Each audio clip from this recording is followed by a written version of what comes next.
Hey beautiful people, my name's Brittany. And I'm Connor. And today we're going to be answering the question, how often do we have sex? And maybe we can say how often do we engage in sex play, because I'm going to just include oral sex, intercourse. Yeah, there's lots of fun. Anything sexy and fun. Fun play that we get into. I guess probably most of the time we end up having intercourse, but not all the time.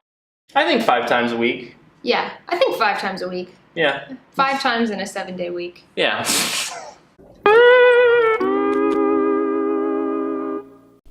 Two outstanding features of people seeking advice and people receiving advice on the internet in the 21st century. The first is that nobody really knows what kind of credentials, what kind of qualifications, what kind of experience they should be looking for. And when they seek out advice, they may not even consciously give any thought to it. Consider, for example, someone who goes onto a discussion forum like Facebook or Reddit, feeling upset about their own relationship, thinking they're going to break up with their boyfriend, they're going to break up with their girlfriend. And without really questioning anyone's credentials or background, they simply look for the experiences of other people who have been through a breakup, other people who are heartbroken. They tell their own story and ask for comments, or look at other people's stories that are posted on the internet. What do those people know that you don't know? What kind of qualifications or experience do they have to offer? And how would you verify that? There's a couple who's at least well known within veganism and perhaps famous or infamous within Chiang Mai, Thailand, and the vegan scene there. And for several years now, they've been making videos giving advice to people on their sex lives. I mean, it's a poorly constructed sentence on my part. I guess the easiest way to talk about sexuality on the internet is to disclaim that you're not offering advice to others, that what you're saying is not prescriptive but merely descriptive, and that it's entirely anecdotal and you're just examining your own heart, your own experiences in life, good, bad, and indifferent. But of course, it's inevitable that in general, the most popular, the most powerful, the most influential channels are the ones that do the opposite. They're the channels that either overtly or implicitly claim to have some kind of special expertise, and that overtly or implicitly are offering for you really prescriptive forms of advice. The fact that you've been through heartbreak, the fact that your own relationship may have been a disaster, say, does that qualify you to help someone else with their heartbreak, with their breakup? If you've been through many breakups, does that really help you to give advice on someone else's bad relationship or breakup? Conversely, what if you've never been through a breakup? What if you had a series of really positive relationships that ended on a really positive note? Does your success in relationships put you in a good position to counsel people? So this becomes even more difficult for people to talk about clearly when we move past the broad question of relationships or love and dating and actually start talking about sex. And that's exactly where this couple has managed to become famous. It brings me back to the second point. I started off by saying there were 2 points here. I was going to say that were strange.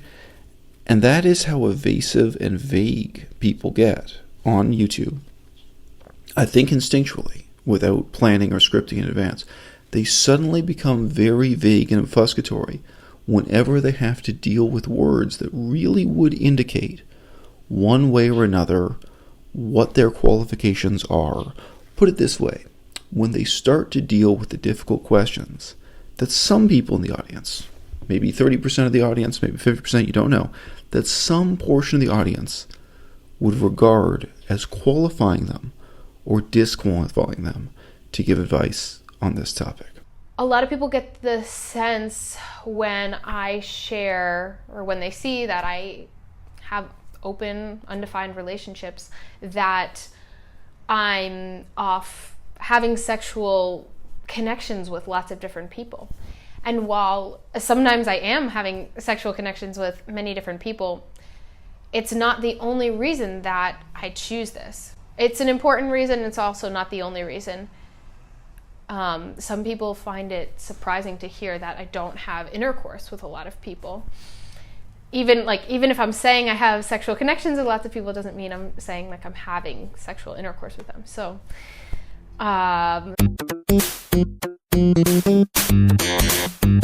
and so the sexual connection is definitely a part of it. The intimate connections, the emotional connections, the freedom to have whatever sort of connection that I want to with somebody, that they also want to with me, and for us to really link up in those areas at the times that they're resonating with us.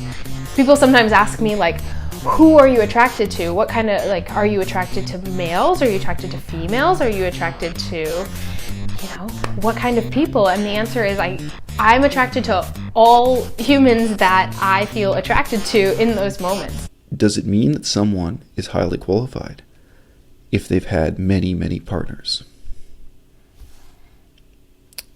If you've met people who've done huge numbers, that's the parlance of our times, doing numbers, you'll know they're people who lead very peculiar lives by a very peculiar set of rules. The man I met who had slept with the largest number of women in his life as a whole, one of the crucial elements of his daily life was lying. When I knew him, he was single. He had been married several times. And after I'd gotten to know him, he confided in me that, in plain English, he lied to all his wives. How did he say this? He said he never lied to any of his wives. And his rationale was as follows. He claimed that while he was married, he never had an emotional relationship with any other woman.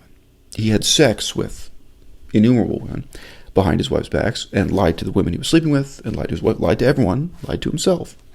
But from his perspective, he had never betrayed them, never let them down, and he wasn't lying when he told them, no, there's nobody else in my life, the only person I love is you, because his reasoning was sex and emotional relationships are two completely different things, and that he wasn't betraying anyone. He worked in hotels during those years when he was married, worked in the tourism industry.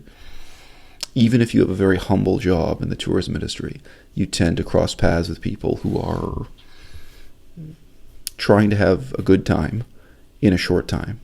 You disproportionately meet people who are interested in a short-term fling, and indeed that's part of the dynamic, not quite unique to Chiang Mai, Thailand. Chiang Mai, Thailand, if you're hanging out with tourists who are there, that's one of the social dynamics you're encountering all the time. Now, one of the interesting fragments of the incel discourse on human sexuality is also the fact that most of the people who set themselves up as authorities on dating, romance, love, human sexuality, and ultimately the act of sex itself,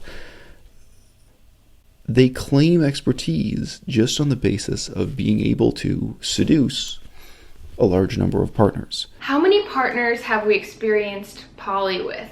Or how many poly relationships have we had? I can think about that on my end for a moment. I keep a list of such things. I mean, I don't have a list of the partners, but I do like to keep a list of both of our sexual interactions.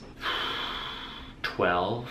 You must have which more is than about that. three a year. I mean, I don't necessarily consider all of my sexual interactions partners. Okay, that makes sense.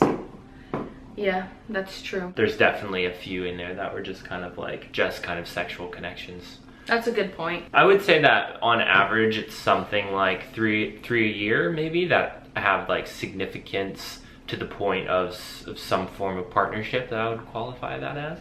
Yeah. What about you? I'd say that's probably pretty similar for me. I feel like we tend to have about the same amount of partners. They claim expertise just on the basis of being able to seduce a large number of partners. And we all know that can reflect things like just the shape of your face, how good looking you happen to be, how you're perceived in the society you're born into. Indeed, in almost every society, ethnicity, wealth, social class, your job, those things will matter too, but above all else, your appearance. So already here we have two factors that would in many cases make someone's advice or expertise irrelevant to you. If they're extraordinarily good looking, are they really going to be able to give good advice to someone who is of average appearance, or someone who's slightly ugly, or someone who maybe is really extremely ugly? Would they be able to really sympathize with, understand, and give relevant relationship dating life advice to someone who has very strong disadvantages in exactly the areas that they consider not just an advantage, but they consider as part of their qualifications as some kind of sexual expert? And as I was alluding to with my friend who had worked in hotels and who'd slept with an unbelievably large number of women, there are moral aspects. Yes, generally it's women and not men who are condemned for this, but men are condemned harshly enough, I suppose. Are you willing to lie to people? Are you willing to sleep with people you don't find attractive? Are you willing to pretend you have things in common you don't really have in common with them? How sincere or insincere are you? How deep or how shallow are you? And how moral or immoral are you? And yes, there are many different moral standards in different societies, and different individuals subscribe to different moral standards, but nevertheless, ultimately, there are finite questions of how much morality matters to you, just as there are questions of to what extent do aesthetics matter to you. That man I knew who had done enormous numbers, slept with a huge number of women, he had slept with a huge number of ugly women. I met women he had in the past seduced, who to me were strikingly ugly. At the time we parted ways, we stopped being friends just because of geography. We stopped living in the same city. At the time we parted ways, the woman who was his full-time live-in committed girlfriend was so ugly, I wouldn't have slept with her if she paid me. Well, in order to get his numbers that high, he both had to lower his standards in terms of the types of women he was pursuing, and he lowered, obviously, the standards he held himself to in terms of moral conduct, integrity, honesty, consistency, so on and so forth. So this short clip I've played from this couple who put themselves forward onto the market, and, to some extent I have to admire their audacity. They put themselves forward on the market as offering advice on sex, as being, the old-fashioned term, sexperts. From my perspective, this admission from them that they have sex as a couple fewer than 5 times a week. I think 5 times a week. Yeah, I think 5 times a week. Yeah. 5 times in a 7-day week. Yeah. They have 5 engagements or forms of play, a very strange euphemism. So fewer than 5 times a week, they have penetrative sex. And they present themselves not merely as competent authorities on this, but as sexual athletes, as extraordinarily accomplished, extraordinarily potent people who are not only extraordinarily happy within their own relationship, but who have relationships with others, polyamory, open relationships, etc., etc. Here's a rare example of me popping in with a comment on take 2 in editing. This topic is not difficult for me to be honest about, but it's difficult for me to talk about without insulting other people. So look, I've been trying to, in a somewhat philosophical way, raise this question of how do you think the numbers relate to whether or not someone's in a position to give this kind of advice.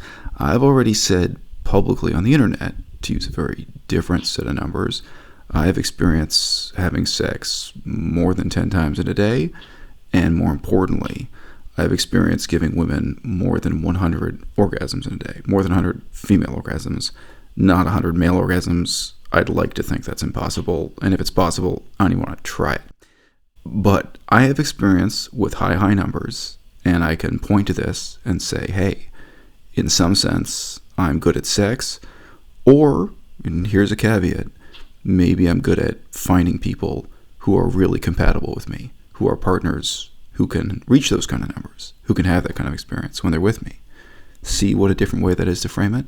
But I'm not out here asking people to pay $19.99 a month for my advice. I'm not deluding myself or others that this would be a qualification to give objectively useful advice to others. Interesting, isn't it? Would you value their advice more if they did much higher numbers? Or, like the people who are extraordinarily good looking, would that make their advice less applicable to you? Do they really know what they're talking about in pretending to know what a good relationship is, or even what good sex is, with this type of simple, crucial numerical emission? And why is it that things get so vague and so spiritual whenever the conversation does roll around to the question of what their relationships with others really are? The internet rewards dishonesty at both ends of the equation. It seems to sort of reward the audience for their self-deception and the host, the person behind the camera, the microphone, for deceiving you. There's a kind of very strange dance of mutual flattery where people only seek out advice, which is already the advice they want to hear.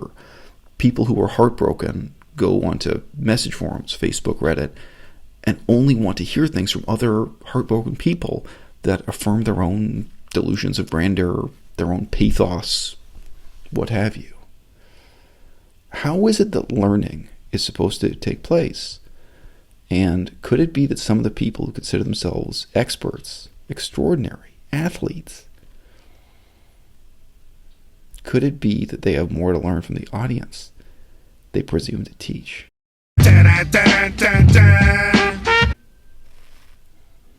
5 times a week?